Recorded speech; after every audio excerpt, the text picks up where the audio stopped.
Hello and welcome. You're watching Big Picture with me, Vishal Dahiya, and today we're going to talk about India taking over the United Nations Security Council presidency for the month of August. This happened on Sunday, and during this month, there will be several key events which will happen. For example, the issues related to maritime security, also peacekeeping and counter-terrorism, and there'll be several other key debates which will happen during India's presidency. And for more on this, we're joined by two distinguished experts. Let me first introduce them to you, beginning with Ambassador Dilip Sinha is with us. He's former permanent representative to United Nations.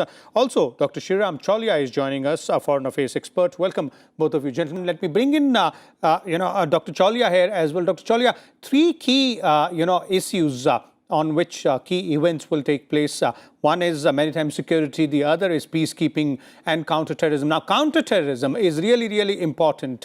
All of them, obviously, but counter-terrorism from India's point of view as well. Yeah, our permanent representative, Ambassador Tirumurthy, has outlined these as the priorities.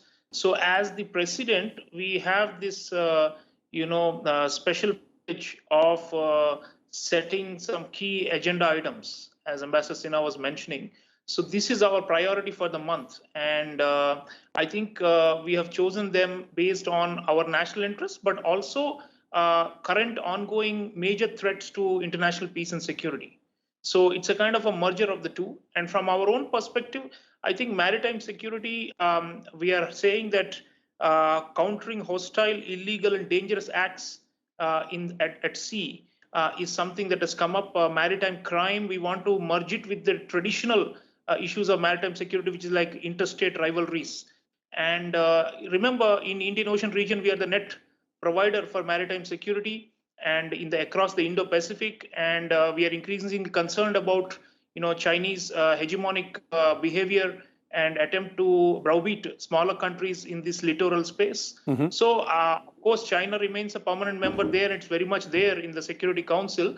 But I think subtly we will try to move the debate in a way that is in favor of smaller and weaker countries, because that's always been our forte and one reason why India's leadership is looked up to.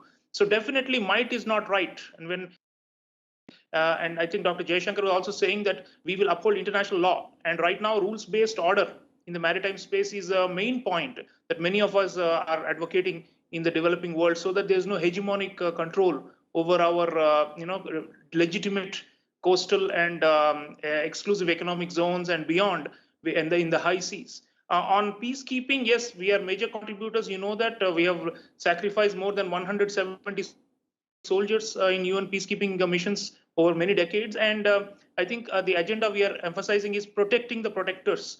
This is the phrase we are using because there have been more and more, these complex internal wars where there are many peacekeepers have been killed in action and have been attacked by one or the other armed sides. So I think we are going to try and create more protection for the dignity and the, that it's an unviolable crime. It's an unacceptable to attack peacekeepers, and we want to strengthen that principle.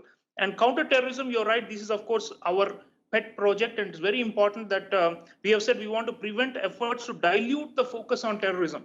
Okay. This is the exact language Ambassador Tirumurthy used. What he means by this is, from time to time, people, especially Pakistan, but also many other countries that are state sponsors of terrorism, often try to change the topic and say that this is an interstate dispute or root causes.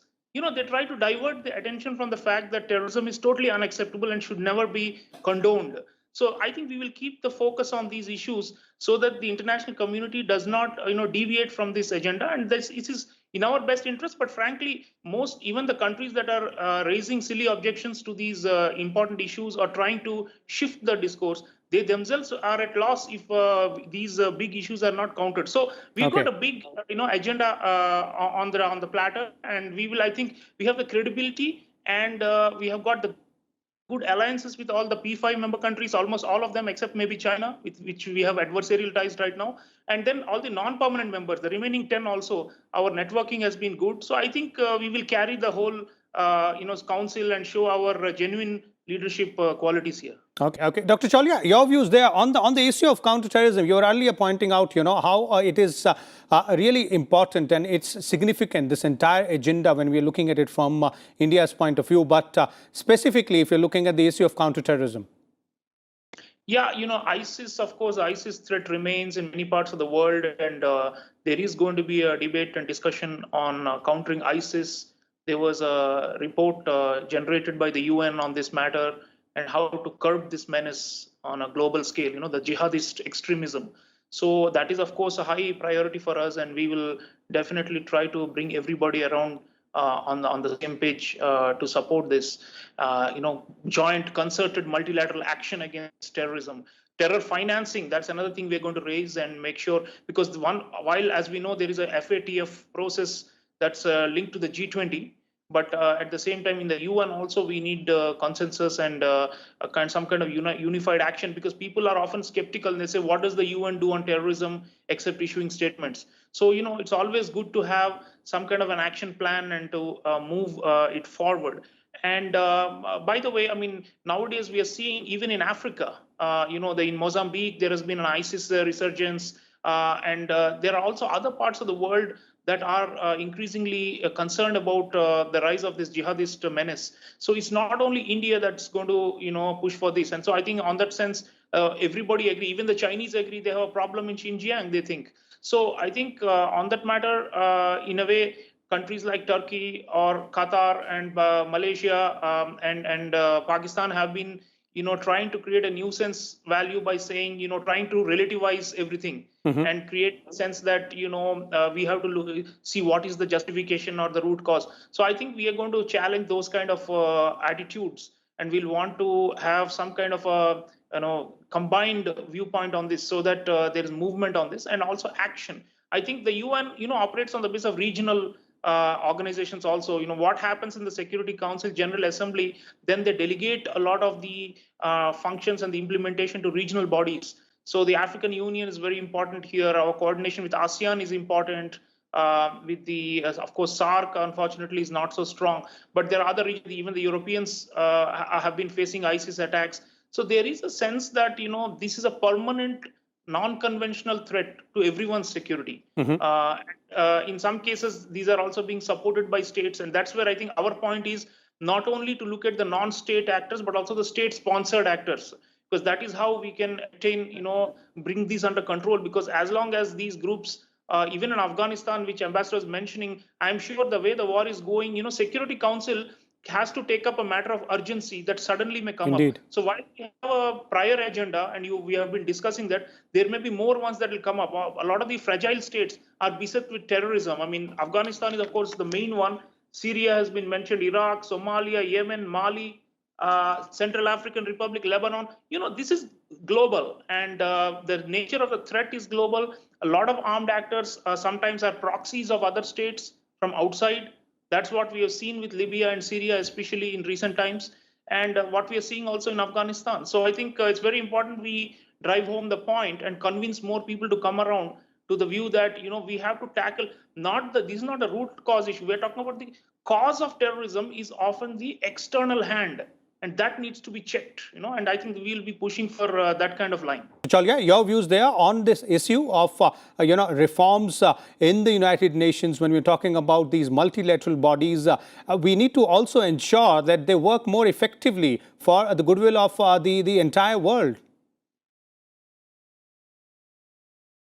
Dr. Chaulia? Yeah, sorry. So we should be permanent members, Vishal, no question about it. And we have, with the G4, the other Germany, Japan, and Brazil, we are continuing to try and wage this battle in the General Assembly. Right now, it is stuck because there is some IGN intergovernmental negotiation process, and they have been delaying it endlessly. And we are trying to move it forward. The good thing is, this month we have Security Council presidency in our hands, and General Assembly is now under Maldives. The Maldives representative has won the General Assembly presidency, and our deputy ambassador in the permanent mission in New York has been made the chef de cabinet of the UNGA president. So we will hope to use all these institutional mechanisms to move the text-based negotiations forward for the genuine reforms, both the efficiency, which you mentioned, but also the representation.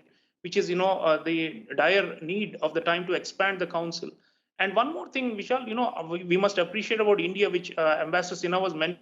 We are a bridge builder, and there is a fault line in the Security Council. Generally, the Western members, US, UK, France, and even the non-permanent ones, they tend to favor, more interventionism in the case of military dictatorships or in the name of human rights, responsibility to protect and all that. For example, Myanmar.